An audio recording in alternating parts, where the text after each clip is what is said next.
waktu dan tempat kami persilakan Pak Yana Kabar Rasul.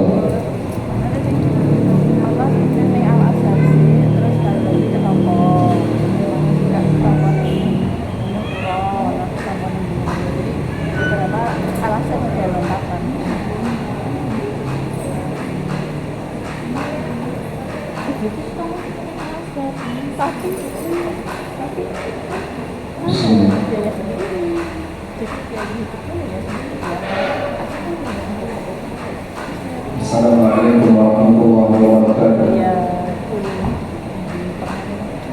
Alhamdulillahirabbil alamin wassalatu wassalamu ala asyrafil mursalin nabiyina wa maulana Muhammadin wa ala alihi wa sahbihi ajma'in. Wa asyhadu an la ilaha illallah wahdahu la syarika lah wa asyhadu anna Muhammadan abduhu wa rasuluh sallallahu alaihi wa ala alihi wa sahbihi wa man tabi'ahum bi ihsan ila yaumiddin. Alhamdulillah, kembali kita melanjutkan kajian rutin dengan membaca buku pengantar fikih jual beli dan harta haram. Dan insyaallah di kesempatan kali ini yang akan kita bahas masih melanjutkan tentang masalah taqabud, serah terima ketika orang selesai melakukan akad. Sebelumnya saya mau tanya terlebih dahulu, mana yang lebih dulu dilakukan, taqabud atau akad? Mana yang lebih dulu dilakukan, taqabud atau akad? Ya, akad atau taqabud? Akad. Akad dulu baru taqabud. Sekarang pertanyaannya, bisakah orang melakukan transaksi di mana yang dilakukan adalah taqabud dulu sebelum akad?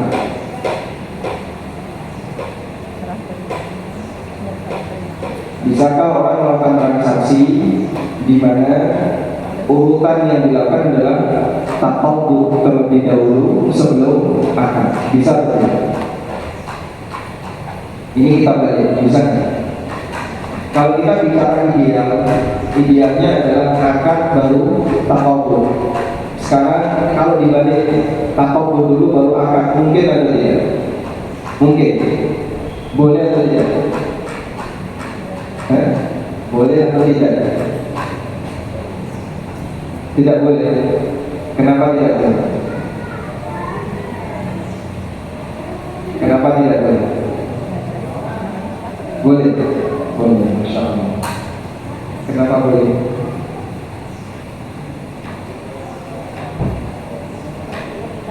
Ada keridhaan. Dari kata-kata akad. Apakah hanya dengan bermodal keridhaan jadi boleh semuanya? Gimana Pak? Mengurangi.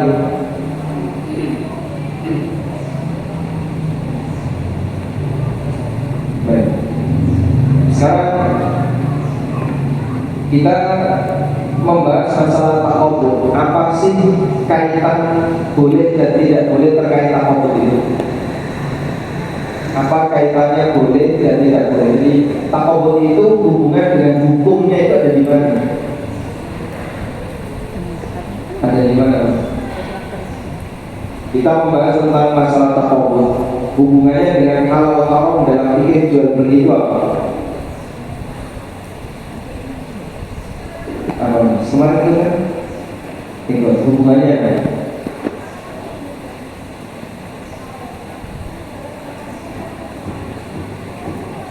Baik, kita alihkan ke belakangnya. Kemarin itu kan? Oh enggak, sebelahnya. Barang ya, penguasaan terhadap hubungannya apa dengan kalau orang bikin jual beli? Kalau nggak ada hubungan kan nggak usah kita bahas ya. Kalau ada hubungannya kita bahas. Untuk perekonomian, ya masalah hukum Pak. Hubungannya apa antara taqabud dengan halal haram jual beli? Monggo. Kemarin kita hubungannya apa? Monggo Pak Direktur. Hubungannya apa? Ya ada hubungannya. Enggak ada ya, berarti kita tinggalin aja ya. Karena kalau kita berbicara sebuah masalah dan tidak ada hubungannya dengan halal haram, ya kita tinggalkan saja. Sebab kita tidak bicara teknis, kita bicara hukum. Maka saya ulang pertanyaannya, isu-isu tidak mikir ya. Apa hubungan antara pembahasan taqabud dengan halal haram jual beli? Silakan.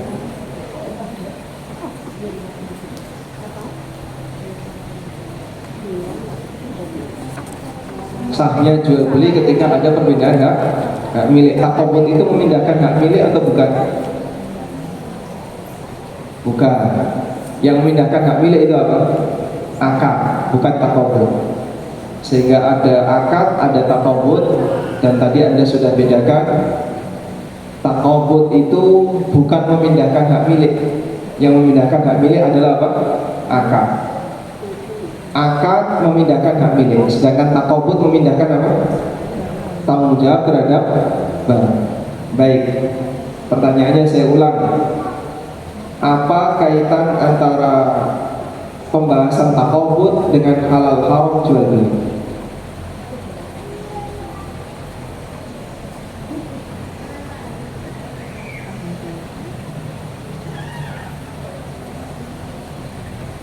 Ya, Kasepuhan ada yang mau jawab?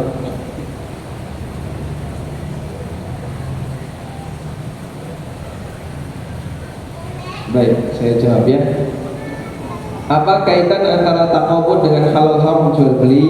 Jawabannya adalah taqabud itu menjadi batas bolehnya menjual ulang.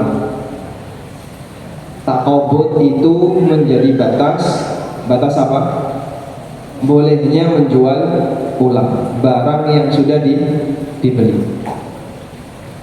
Sehingga orang yang memiliki barang dari hasil membeli, dia tidak boleh menjualnya kembali sampai dia terima, sampai terjadi taqabud. Paham di sini? Kita ulang. Apa kaitan pembahasan taqabud dengan halal haram jual beli?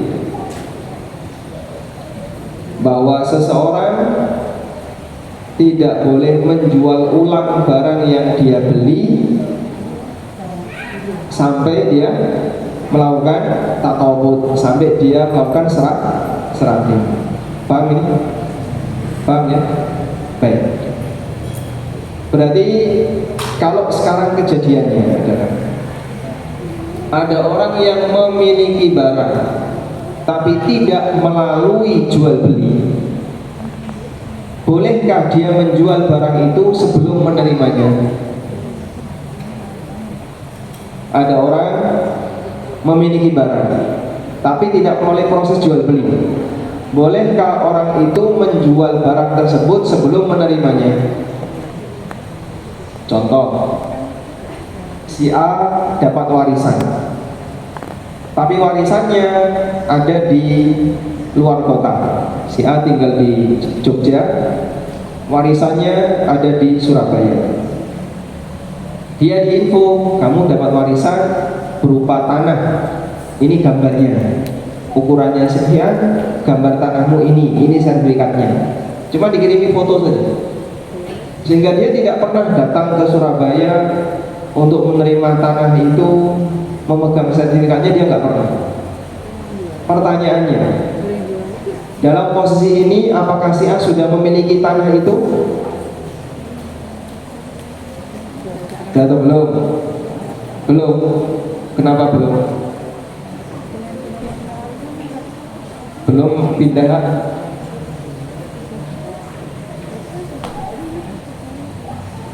Tanahnya belum berpindah kepada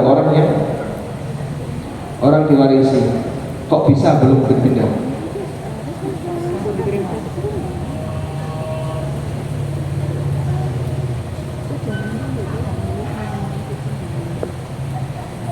Karena dalam pembagian waris belum ada penyerahan.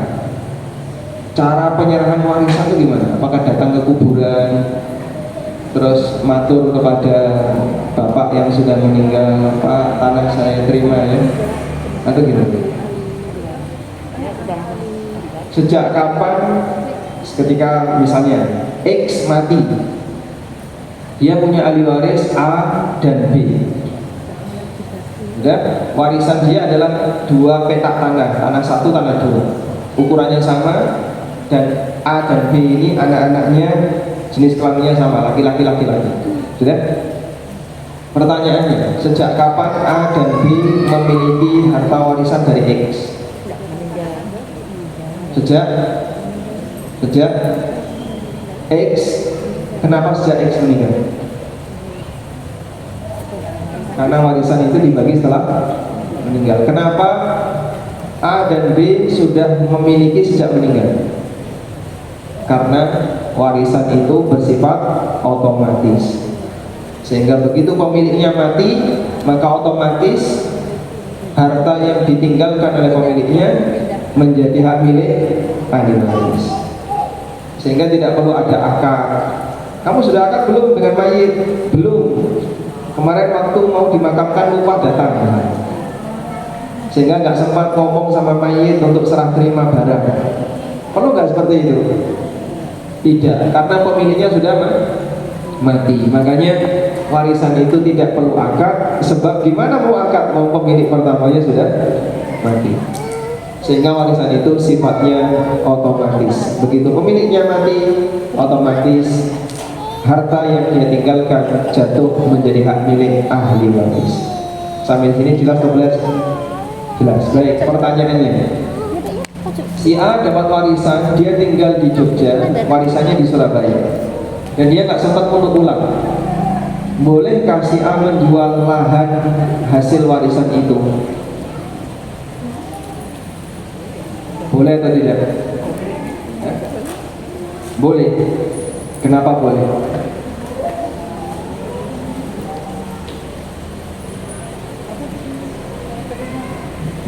Jadi memiliki dengan serah terima beda. Kalau Anda mengatakan karena si A sudah memiliki tanah itu, betul. Tapi kalau Anda mengatakan si A sudah menerima tanah itu, belum, dia belum pernah ke Surabaya. Tanah itu masih misalnya sertifikat atas nama bapaknya, dan si A belum pernah balik nama, dan seterusnya. Alurnya paham nggak ini? Paham ya? Pertanyaannya, apakah si A boleh menjual tanah itu sebelum dia menerima? Jawabannya, kenapa boleh?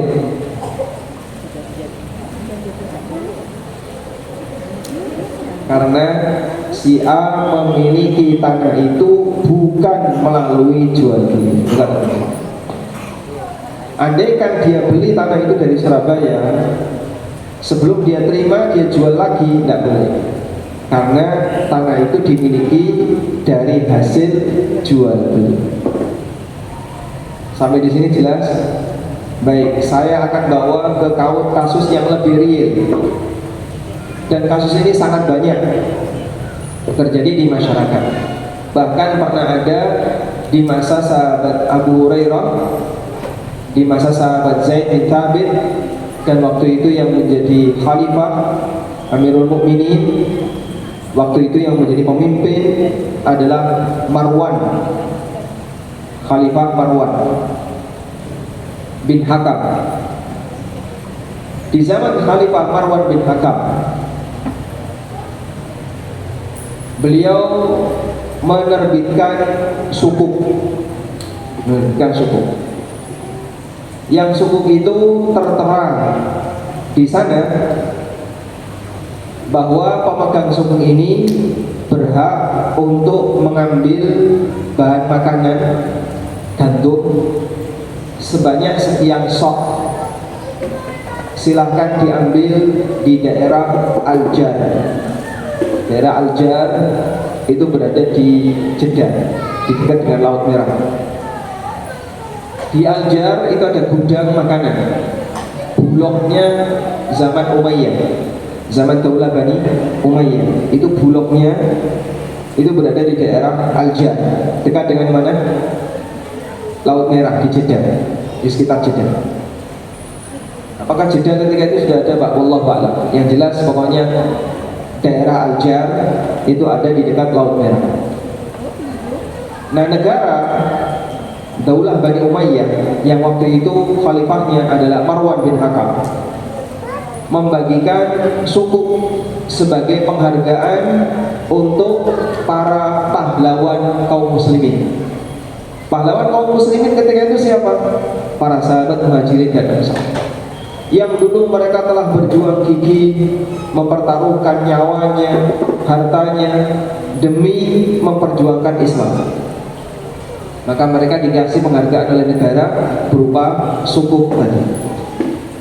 Dan lalu para sahabat dan orang-orang yang menerima sukuk ini, mereka kan tinggal di daerah yang jauh dari Al-Jar. Ada yang di Madinah, ada yang di Taif, ada yang di Syam, ada yang di daerah-daerah yang lain. Madinah untuk datang ke Al-Jar bisa butuh waktu 7 hari. Syam datang ke Al-Jar butuh waktu 1 bulan. Dan akhirnya sukuk itu dijual.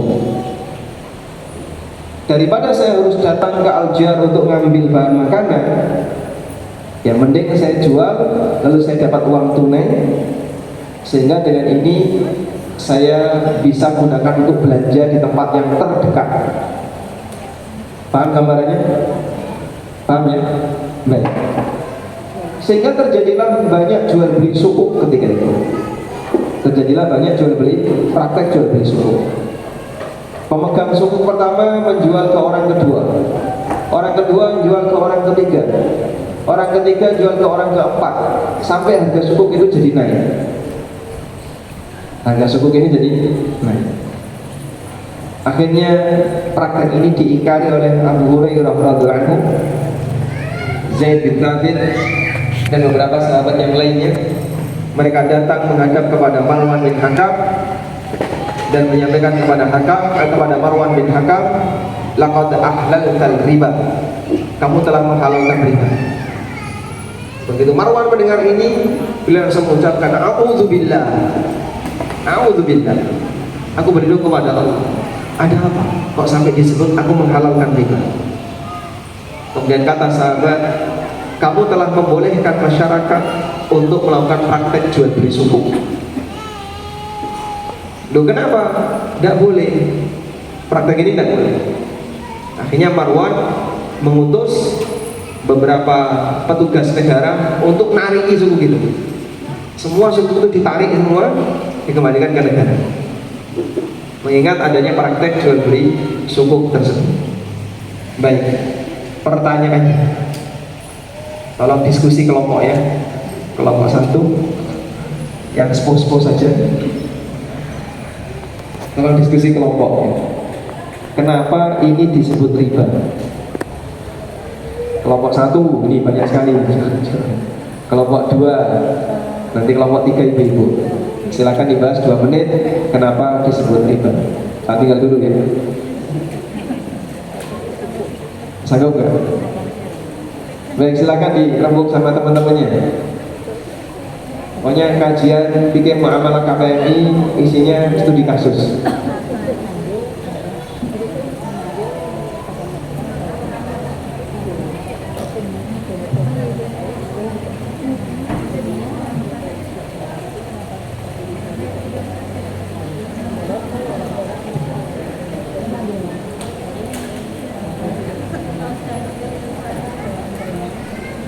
Nanti penerapannya seperti ini ya. Penerapannya kayak gini. Ada orang punya kupon belanja. Paham kupon belanja? Ya? Kupon belanja ini bisa ditukar dengan apa? Barang, sembako. Boleh nggak menjual kupon belanja ini? Misalnya kupon belanja 500.000, kita jual ke A. Saya punya kupon belanja itu gratis. Misalnya hadiah karena Apa misalnya beli komputer banyak, biasanya kan toko komputer atau toko cat gitu.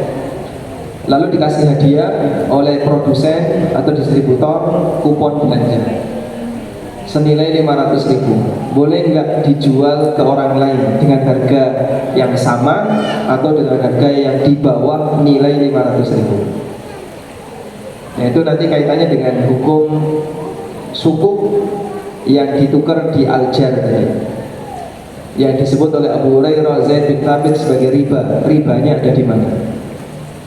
Silakan dibahas. Waktu Anda 2 menit.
Waktu Anda sudah habis. Sudah, sekarang kita dengerin jawaban dari para jamaah, para peserta. Jawabannya nanti Anda berikan urutan ya. Mengapa transaksi sukuk di masa Marwan bin Hakam disebut riba? Kemudian apa hukum jual beli kupon belanja? Yang ketiga, apa hukum jual beli kupon belanja dengan harga yang berbeda? Kalau yang kedua tadi harganya sama, yang ketiga kupon belanja dengan harga yang berbeda. Baik, ada yang mau bicara? Silakan.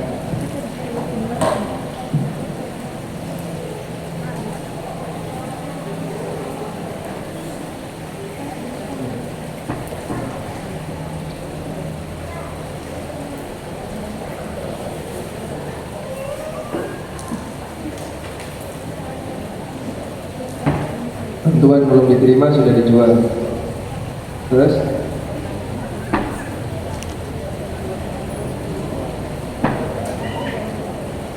kalau harganya sama boleh. Jangan mempertimbangkan mau dan tidak mau dulu ya. Mau dan tidak mau itu urusan pribadi.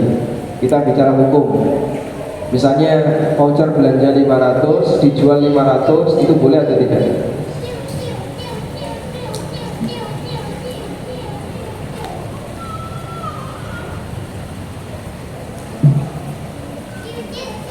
Baik, yang lain silakan. Nanti yang jawabannya paling bagus, insya Allah dapat donasi.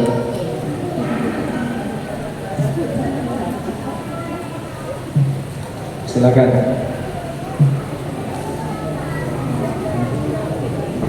Pak Ahmad Mutakin dan siap menjawab. Mas Adi, silakan.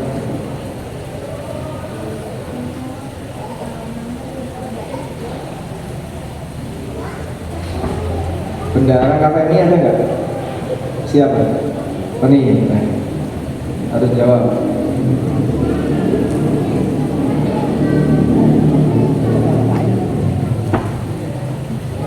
Hah? Kenapa enggak? Iya, alumni KES. Alumni KES jawab. Nggak tahu. Nggak tahu. Di grup 2 ada yang jawab? Kan? Kalau sama boleh. Ya.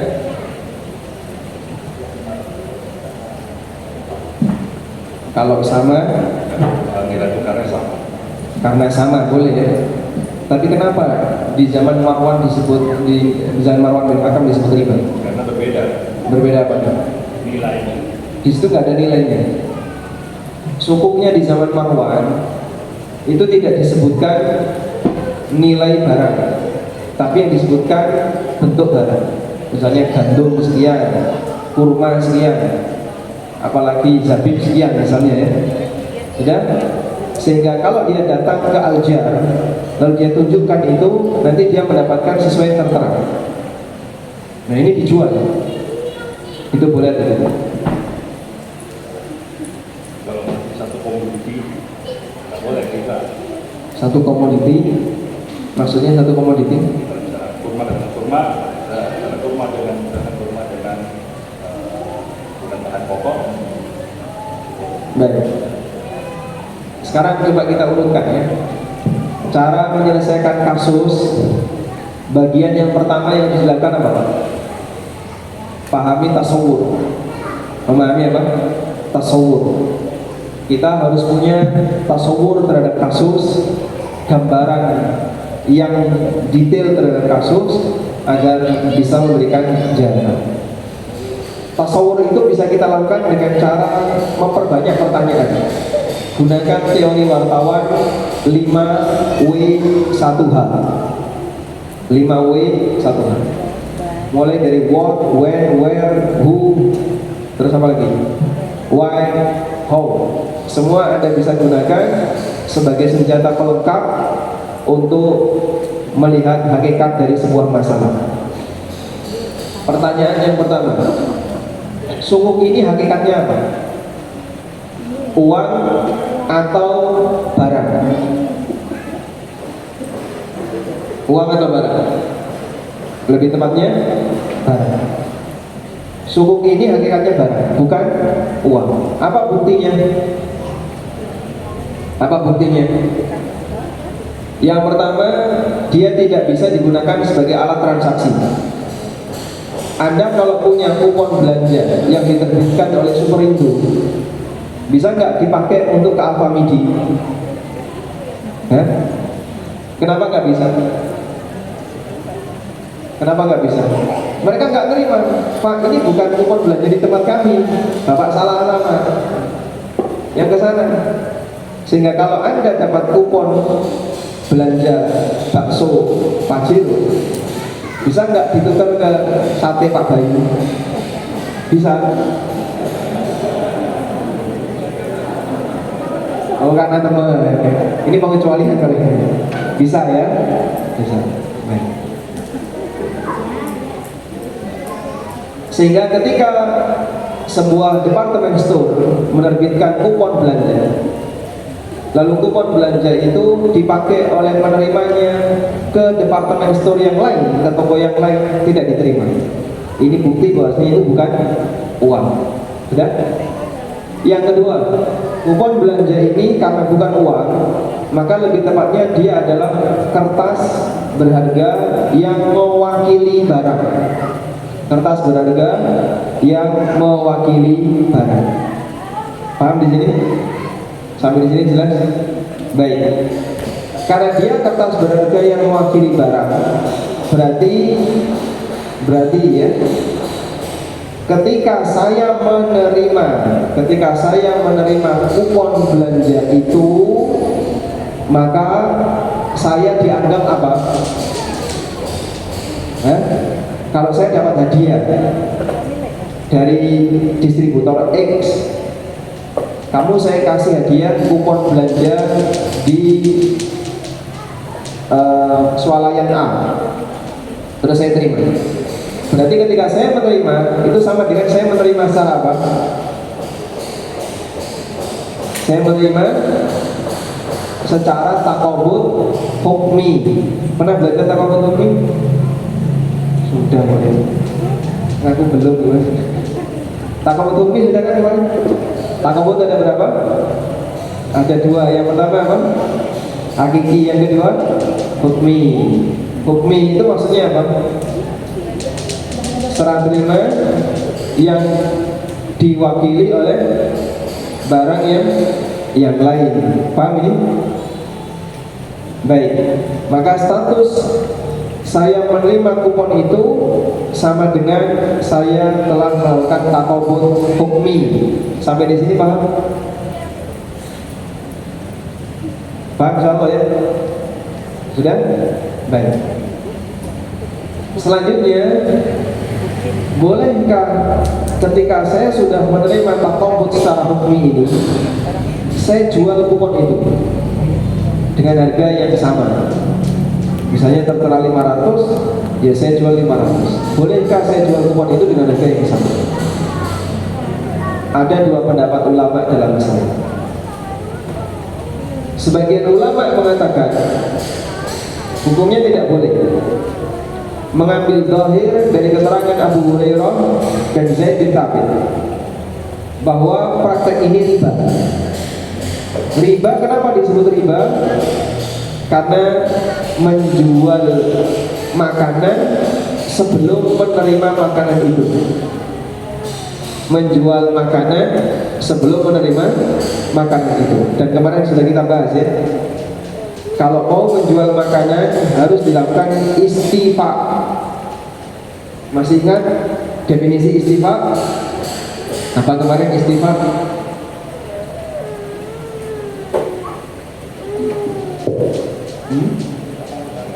Memisahkan barang yang dibeli. Jadi kalau barang kita berada dalam satu unit besar, misalnya ada semen 1000 sak di gudang A, lalu Anda beli dari gudang A itu dari 1000 semen tadi Anda beli 100. Nah 100 itu kan bagian dari 1000 tadi. Kalau kemudian saya cuma transfer sekian juta dan saya mendapatkan semen 100 tapi masih dalam satu bagian dengan 1000, berarti belum dilakukan apa? Belum dilakukan istifa. Di sini Pak. Tapi kan 1000 itu nggak bakal kurang dari 100 Pak. Tetap ada di situ semen kamu, cuma belum ditentukan. Dari 1000 itu kamu punya 100, yang mana? Ya pokoknya ada di situ. Kalau seperti ini berarti belum dilakukan apa? Istifa. Paham ini? Baik. Untuk bisa dilakukan istifa, caranya gimana? Hitung 100 semen di situ, pisahkan dari rombongannya. Begitu sudah dipisahkan, meskipun masih dalam satu gudang, maka berarti sudah dilakukan istifa. Sampai di sini dong? Dong belum? Dong. Sudah? Baik. Di gudang beras ada segunduk beras. Segunduk beras. Anda mau beli 2 kintal 200 kilo. Saat Anda beli 2 kintal, ini beras isinya berapa? 10 ton. Berarti kan Anda pasti memiliki 2 kintal di bagian 10 ton tadi ya. Kalau didiamkan ini saja, berarti belum melakukan apa? Istifa. Paham ini? Untuk bisa dijual ulang, maka Anda harus istifa. Nakar dulu 2 kintal, pisahkan dari yang 10 ton. Di saat Anda sudah melakukan seperti itu, berarti Anda sudah istifa. Sampai di sini jelas? Paham ya? Baik. Kita lanjutkan. Ini jadi kalau nanti temanya diganti aja Mas. Tema kajiannya. Apa tadi temanya? Ini nggak nyinggung Mas sama sekali. Ganti pendalaman materi takobut.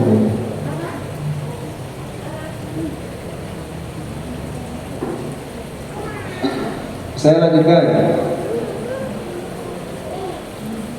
Sahabat tadi setelah setelah mereka menerima kupon atau sukuk ya, yang juga ada keterangan bahan makanan yang akan didapatkan, mereka jual ke orang lain.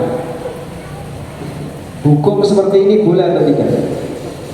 Sebagian ulama mengatakan tidak boleh, dengan alasan keterangan Abu Hurairah radhiyallahu anhu yang melarang praktek itu.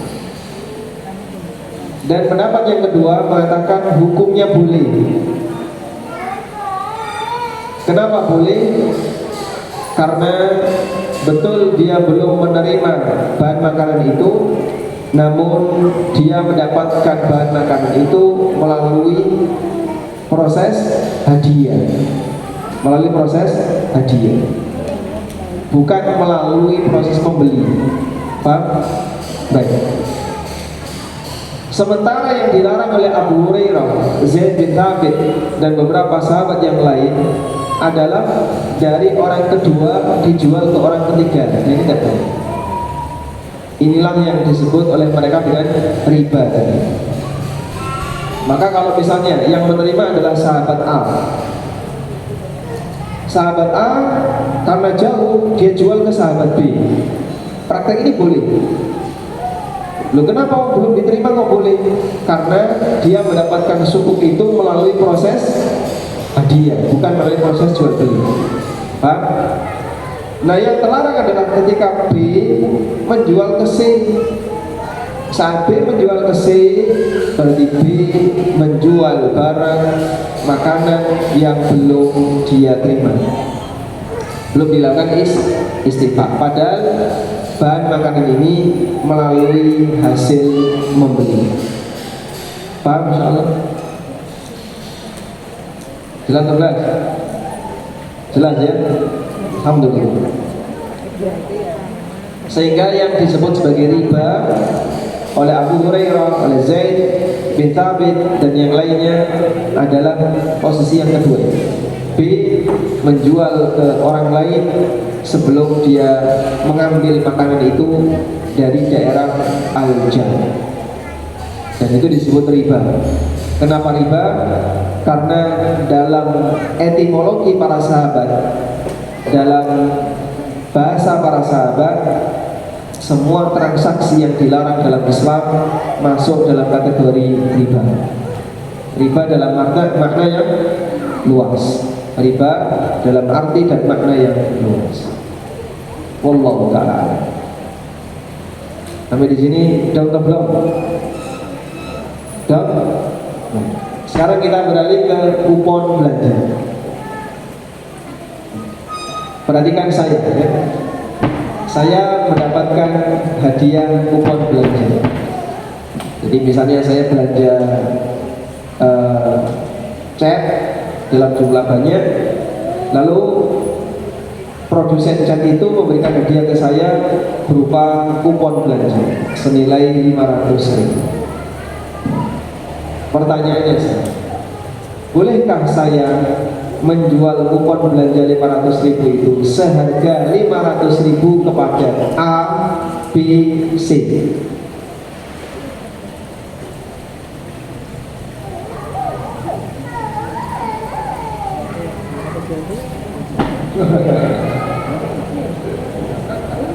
Tidak, ya.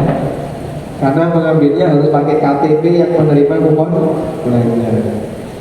Ada KTP-nya kupon belanja itu? Ada? Nggak ada. Nggak pakai nomor KTP kan? Nah. Tinggal bawa kupon, serahkan, maka dia nanti bisa mendapatkan barang senilai yang tertera. Baik. Boleh atau tidak? Boleh? Tidak boleh. Kenapa? Karena belum ada pemindahan barang pakai mikrofon. Karena belum ada pemindahan barang senilai kupon itu untuk dijual ke kita. Berarti saya menerimanya dari hasil apa? Hadiah. Terus saya jual dalam bentuk kupon. Kupon ketiga orang ini, kupon itu tidak bisa kita. Oh, berarti satu orang aja ya? Bukan ABC sekarang. Bolehkah saya menjual kupon 500.000 itu ke A saja? Karena belum ada pemindahan barang senilai kupon itu. Kan kupon itu untuk belanja. Kupon itu? Untuk belanja. Untuk belanja, betul. Belanja kan dalam bentuk barang. Iya. Barang itu belum pegang nama pemegang kupon. Kalau belum menerima itu kenapa tidak boleh? Boleh atau tidak? Jumhur mengatakan boleh ya. Beliau punya pendapat yang berbeda. Tidak boleh. Kalau jumhur mengatakan boleh, ada satu yang mengatakan beda, namanya pendapat yang syadz. Syadz itu artinya nyeleneh. Maka kita tanya yang syadz ini, kenapa tidak boleh? Alasannya apa? Belum menerima. Baik, dan itu pendapat sebagian ulama. Sebagian ulama mengatakan tidak boleh. Sehingga penerima kupon ini harus menjadikan kupon sebagai barang. Setelah jadi barang, nah terserah dia mau dia jual atau dia miliki sendiri, silakan. Dan menurut Anda yang lain boleh atau tidak? Boleh. Kenapa boleh? Karena kupon ini didapatkan tidak melalui jual beli, tapi melalui hadiah, sehingga hukumnya boleh, tidak melanggar hadis la tabi'u hatta taqbidu. Jangan kau menjualnya sampai kau menerimanya. Baik, tapi pendapat yang kedua ini juga keliru. Yang betul tidak boleh. Kenapa Pak tidak boleh? Karena goror. Kok bisa gorornya di mana? Hah? Kamu jualan apa? Uang atau barang? Uang atau barang? Kamu menjual uang atau menjual barang? Uang. Jangan bilang uang lagi. Kupon belanja itu mewakili apa? Barang. Sehingga ini bukan uang.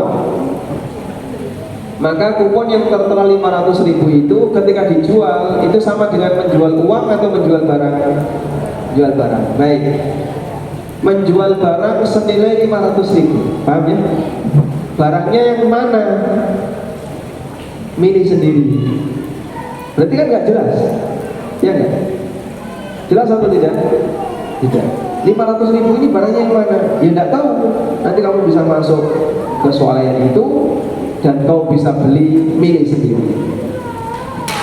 Nah, ketika barangnya tidak jelas, berarti dia menjual barang yang tidak jelas, dan itu masuk kategori goror.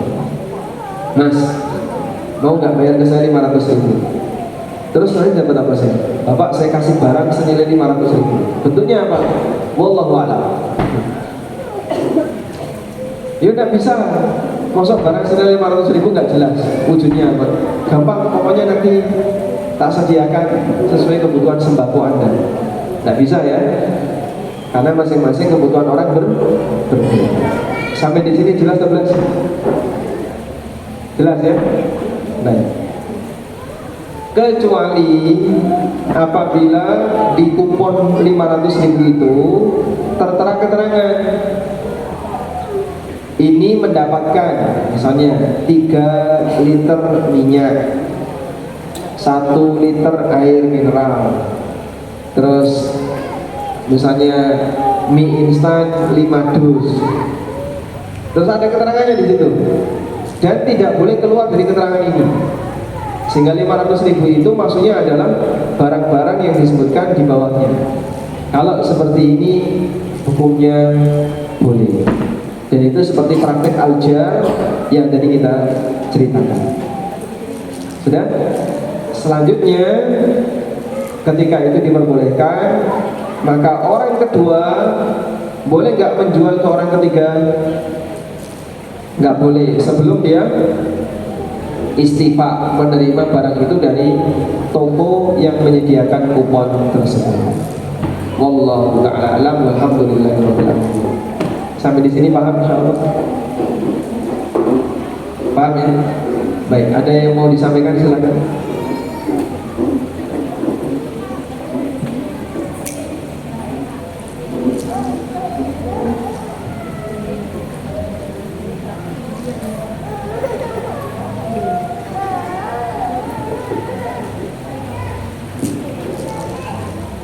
Maksudnya gimana?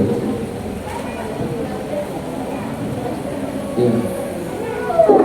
100.000 itu bisa digunakan kalau dia belanja lagi. Iya. Potongan. Voucher potongan. Iya. Bukan voucher belanja. Bukan. Berarti kan sama saja. saja berupa potongan. Sama saja itu. Misalnya voucher 100.000, sudah, ini mau dipakai belanja apa?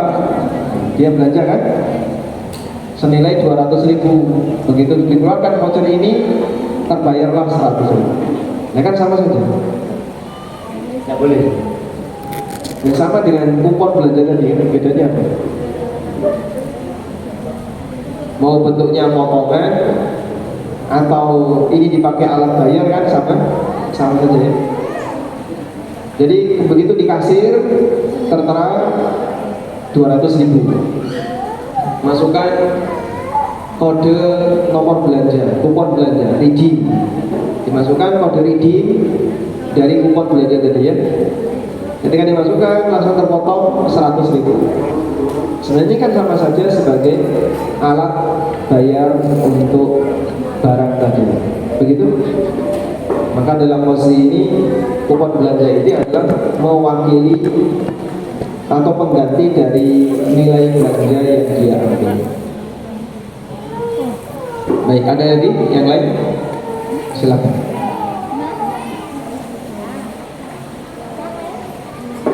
Istighfarnya dengan memberi tanda boleh nggak? Jawabannya nggak masalah. Yang penting jangan digeser.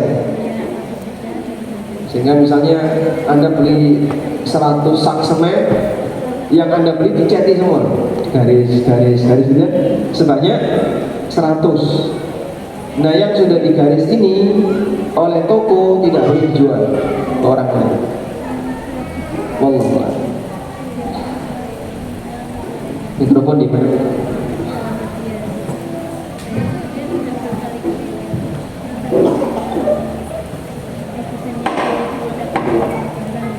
Assalamualaikum warahmatullahi wabarakatuh. Izin pertama Ustaz, istighfar yang tadi kan sebutan untuk makanan. Bagaimana dengan tanah misalnya, sertifikat? Yang saya tanyakan begini, apakah riba jika kita akan melakukan pembelian objek sebidang tanah belum lunas? Dikarenakan proses transaksi pembelian sebidang tanah tersebut masih membutuhkan waktu, keterkaitannya dengan legal formal, notaris, izin, balik nama, dengan catatan secara legal harga tanah sudah ada kesepakatan jual beli. Secara legal pemilik dan pembeli sudah ada ikatan di badan hukum. Secara sah perjanjian kepemilikan tanah sudah beralih kepada pembeli walau masih diikat dengan badan hukum. Terus yang kedua, karena kita sebagai pembeli tanah tersebut belum memiliki, hanya diikat tanda jadi dengan legal formal, sudah sah secara hukum. Pertanyaan adalah, objek bidang tanah tersebut akan dibuat suatu usaha secara ekonomi demi membantu seseorang yang akan memiliki rumah di atas bidang tanah tersebut, diangsur secara bertahap dengan jangka waktu tertentu tanpa bunga dan flat sesuai kesepakatan dua belah pihak. Apakah betul hal tersebut menjadi al-kali bil kali, jual beli hutang dengan hutang? Terima kasih Ustaz. Masya Allah. Pertanyaannya ditulis. Serahkan aja, Pak. Masya Allah. Baik. Sekarang kita akan bahas tentang jual beli tanah. Takobut jual beli tanah itu bagaimana cara yang benar. Kalau kita jual beli tanah, tanahnya itu dipindahkan atau tidak? Ya, tergantung yang jual ya. Kalau yang jual adalah toko, pot, bunga dan seterusnya, itu tanahnya dipindahkan. Dipakai apa Pak? Nanam lombok di rumah, nanam tanaman-tanaman hias di rumah. Saya pernah ngobrol dengan seseorang, dia sama anaknya datang ke rumah. Terus dia bilang, mohon maaf ya, nanti sebentar lagi saya mau beli tanah, saya pamit dulu. Batin saya, Masya Allah, beli tanah. Tadi pagi sudah beli tanah, ini mau beli tanah lagi. Ini obrolan antara ibu dengan anaknya waktu dia datang ke rumah tetangga aja. Tadi pagi kita sudah cari tanah, sudah dapat tanah, sekarang sore ini mau beli lagi. Dia pamit pulang mau beli tanah.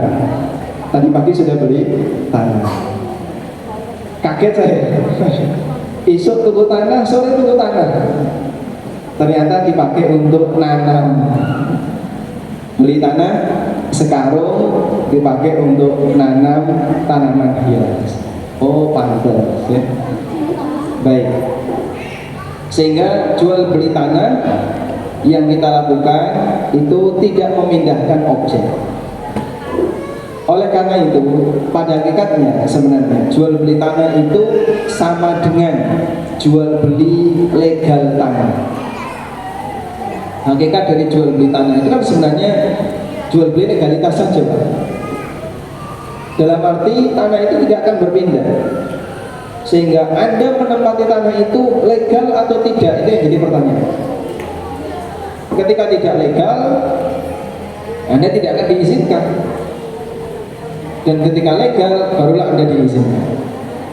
Sehingga ketika Anda punya izin untuk menempati tanah itu, maka yang dilakukan adalah Anda memindahkan legalitas tanah itu. Paham ya? Baik.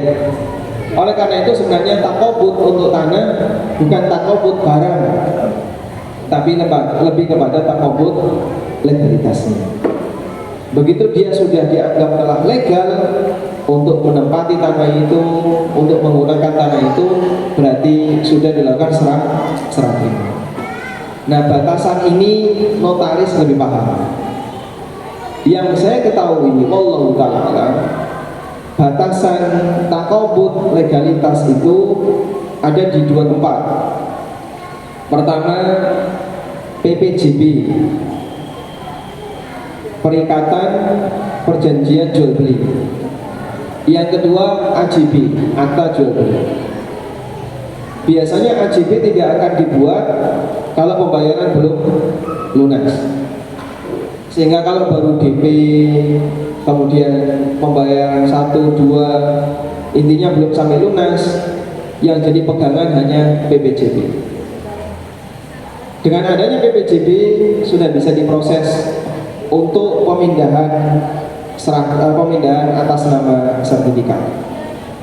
Diselesaikan dulu pajak ke BKAD dan seterusnya, sampai nanti akhirnya bisa pindah sertifikat. Nah, begitu sudah AJB itu jadi lampiran untuk pindah. Anda tanyakan ke notaris, insya Allah itu. Maka kalau saya disuruh cerita batasannya mana untuk bisa disebut sebagai serah terima jual beli tanah, jawabannya adalah sejak pembeli sudah mendapatkan legal secara hukum untuk menggunakan lahan itu, dan itu notaris yang lebih ngerti. Terus sejak pembeli legal itu sejak kapan? Kamu tanyakan ke notaris. Fas'alu ahla dzikri in kuntum la ta'lamun. Kalau nggak ngerti tanyakan kepada yang sudah. Yang kedua, kalau saya beli tanahnya A, saya beli tanah A, lalu saya ngurusi legal tanah itu, bolehkah saya jual tanah ini ke orang lain? Boleh atau tidak? Boleh, asal sudah saya terima. Sehingga ketika saya sudah sampai pada tahapan PPJB atau AJB, ya notaris lebih ngerti. Bapak kalau sudah sampai tahapan ini berarti Bapak sudah menerima. Maka ketika saya sudah menerima, saya boleh menjual lahan itu ke orang lain. Nah, tahapan inilah yang dilakukan oleh bank syariah ketika mereka mau menjual rumah, properti. Bank membeli dari developer, transfer tunai, sudah developer dapat uang tunai. Selanjutnya ada proses pengurusan PPJB dan seterusnya. Dan sejak kapan, yang jadi pertanyaan adalah sejak kapan bank sudah disebut memiliki rumah itu? Kalau sejak tanggal AJB, maka begitu dia AJB, dia langsung bisa melakukan akad dengan calon nasabahnya. Nanti begitu dia melakukan akad dengan calon nasabahnya, bank bisa mendapatkan bayaran dari calon nasabah. Makanya praktek kredit KPR yang syar'i, jadi KPRS syariah, itu bagi sebagian bank rumit Karena prosesnya dua kali, developer dengan notaris A ini dilakukan PJB, nanti kemudian setelah takobut baru bank menjual ke konsumen dengan akad yang kedua, dan bisa jadi notarisnya juga beda. Ini dilakukan akad yang kedua. Wallahu a'lam. Baik, cukup? Ada lagi? Tadi ada yang mau disampaikan? Silakan. Ya, Assalamualaikum warahmatullahi wabarakatuh. Waalaikumsalam warahmatullahi wabarakatuh. Ini kasus nyata ini. Jadi masalah voucher tadi ya, voucher makan. Ada satu panitia pengajian itu meminta kepada warung kepada saya untuk memberikan voucher nilainya 50.000. Jadi sering dijadikan door prize. Sementara yang bikin bukan saya tapi pihak panitianya. Dan saya nggak tahu penggunaannya itu apakah nanti dijual atau tidak atau bagaimana, kan saya nggak tahu. Yang saya tahu kalau ada yang orang datang ke warung saya bawa voucher itu, maka dipotong 50.000 pembayarannya. Demikian. Kira-kira bagaimana? Apakah saya lanjutkan atau saya hentikan karena saya nggak tahu dijual belikan atau tidak. Terima kasih. Baik, seharusnya dihentikan dan minta kepada panitia agar voucher itu diganti dengan 100.000. Masya Allah.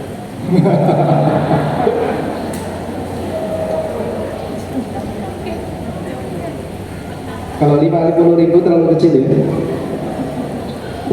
Dua voucher kan 100.000. Oh gitu. Jadi satu peserta kan cuma satu. Baik. Apakah seperti ini diperbolehkan? Insya Allah diperbolehkan. Sehingga kalau itu sudah menjadi kesepakatan antara panitia dengan Bapak, maka tolong diperhatikan aturannya. Bapak kasih aturan ya. Panitia di briefing dulu. Aturannya begini Mas ya. Pertama, voucher ini nggak boleh diperjualbelikan. Sehingga yang menerima voucher dia sendiri yang harus menggunakannya. Yang kedua, nanti sistemnya ini adalah sebagai pengganti bayar. Maka siapa yang menunjukkan voucher ini, dia mendapatkan potongan sesuai dengan angka yang tertera di sana. Kalau 50, berarti potongannya berapa? 50. Sehingga status voucher ini apa sebenarnya? Uang atau bukan? Uang atau bukan?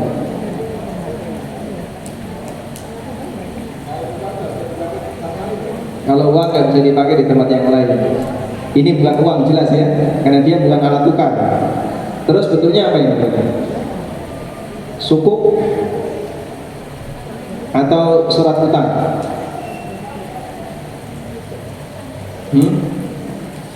Kayak voucher belanja. Berarti statusnya apa ini? Goron.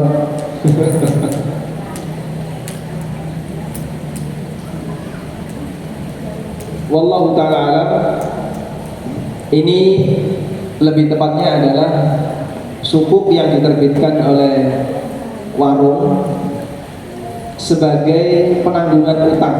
Jadi warung memberikan piutang kepada penerima voucher ini senilai 50.000. Maka nanti dia bisa tagih voucher itu ke warung tersebut. Meskipun dia nggak jelas barangnya yang mana. Sehingga di sini bukan untuk jual beli barang, tapi untuk penanggungan utang. Paham? Insya Allah tidak masalah. Yang lebih penting lagi dinaikkan nilainya ya.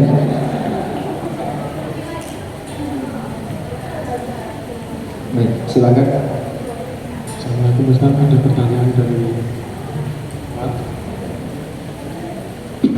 Ustaz, izin bertanya, kondisi seseorang produsen punya batasan pembelian bagi reseller sekaligus marketernya. Misal jika pembelian sebesar sekian item dapat harga reseller, jika kurang dari sejumlah item tersebut eceran pun dapat harga marketer atau dropshipper. Nah, terkadang reseller tersebut membeli sekian item agar dapat harga reseller yang tentu lebih murah dari sekedar harga marketer atau dropshipper. Namun dia minta sebagian barangnya langsung dikirim ke customer dia, sisanya baru dikirim ke alamat dia untuk menghemat ongkos. Bagaimana supaya mengatasi masalah tersebut? Halal biar menjadi halal, sedangkan barang belum bisa diterima sepenuhnya. Baik. Pertanyaannya paham nggak? Hah? Nggak paham? Ada produsen. Ya. Produsen ini punya konsumen, satu kelas reseller, yang kedua kelas marketer. Iya. Bedanya apa marketer dengan reseller?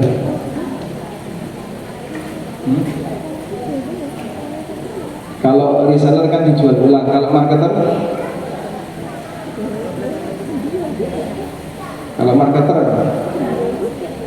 atau customer mungkin lebih tepatnya. Reseller dengan marketer itu bedanya apa? Secara fungsi. Nah, kalau marketer tidak memiliki barang, kayak dapat fee. Kalau reseller dia pulaan ya. Baik.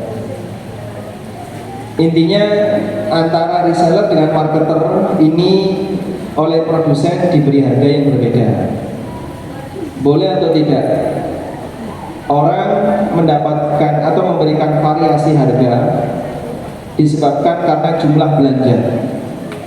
Makin banyak belanja, harganya makin murah. Apakah itu diperbolehkan? Jawabannya boleh. Berarti harganya tidak jelas dong Pak? Ya jelas. Kan jelas di situ. Kamu beli 10 diskon 10%. Kamu beli 20 diskon 20%. Jelas nggak itu? Jelas. Baik, saya beli 20, berarti dapat diskon 20%. Ketika dia sudah menentukan beli 20, maka harga yang lain tidak berlaku. Dalam posisi ini berarti harganya tinggal 1. Selanjutnya, ketika harganya tinggal 1, berarti tidak ada istilah 2 harga atau jual beli yang harganya tidak jelas. Karena harganya tinggal 1. Jelas insyaallah sampai di sini? Baik, berikutnya. Kemudian reseller ini menjual barang tersebut ke orang lain, tapi minta kepada produsen langsung mengirim kepada konsumennya di luar kota. Ini boleh atau tidak Pak? Karena kan reseller belum menerima. Kalau reseller belum menerima, maka pada asalnya tidak boleh. Sehingga Anda bisa minta kepada reseller, tolong kirimkan kepada kami wakil kamu untuk menerima barang ini. Misalnya, resellernya ada di mana? Di Surabaya. Produsennya di Jogja. Teman kamu, wahai orang Surabaya, ada nggak yang di Jogja? Ada. Baik, silakan datang ke alamat saya. Maka temannya datang, kemudian disampaikan ini barang milik si A yang ada di Surabaya. Tak kasihkan kamu. Setelah diserahkan, berarti sudah diterima. Diterima oleh siapa? Wakil. Selanjutnya si wakil ini menyerahkan kembali ke produsen, titip tolong dikirimkan. Boleh ini? Boleh? Boleh. Maka produsen dalam hal ini menjadi wakil bagi reseller untuk mengirimkan barang. Paham ya? Jelas atau jelas? Ya? Jelas, alhamdulillah. Insya Allah dengan cara seperti ini berarti barang itu terjual dalam posisi sudah diterima.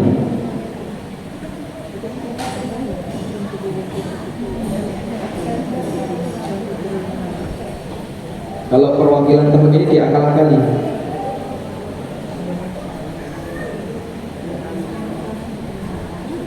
Nah sekarang yang jadi wakil ini boleh nggak orang yang sudah disetting? Misalnya karyawannya produsen, atau orang tuanya produsen, atau keluarganya produsen, disetting. Jawabannya, semua yang melekat dengan produsen ini wakil produsen. Karyawannya produsen itu berarti wakilnya siapa? Dia bekerja untuk siapa? Produsen. Nah saat dia jadi wakil, Bagi siapa?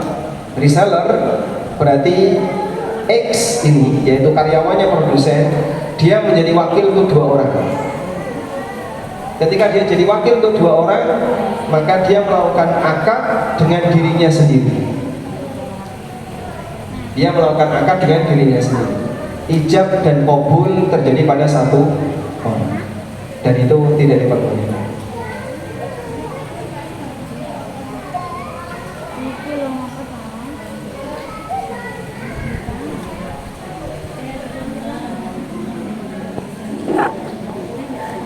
Kerjasama dengan produsen, kerjasama dengan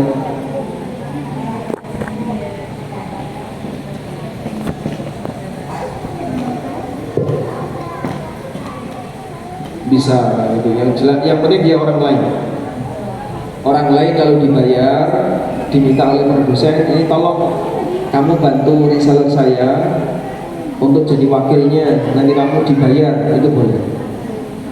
Wakil dibayar boleh. Wallahu a'lam. Cukup? Satu lagi.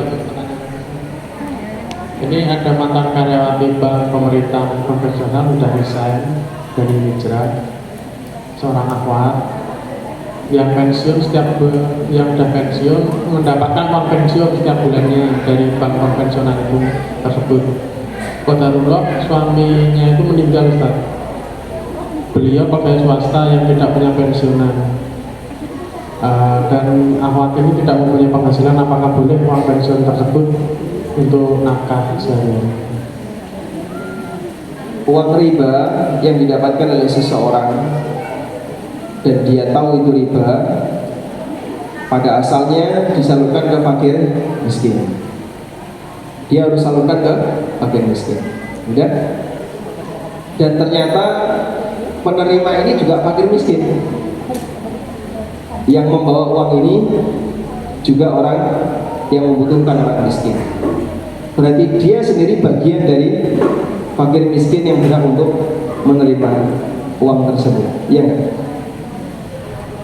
Oleh karena itu dia boleh menerimanya.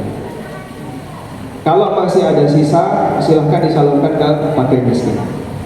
Maka Anda boleh menerima pensiunan riba tadi senilai kebutuhan pokok yang Anda perlukan dalam waktu sebulan, tidak boleh disimpan kelebihannya. Jika ada sisa, serahkan ke fakir miskin yang lain.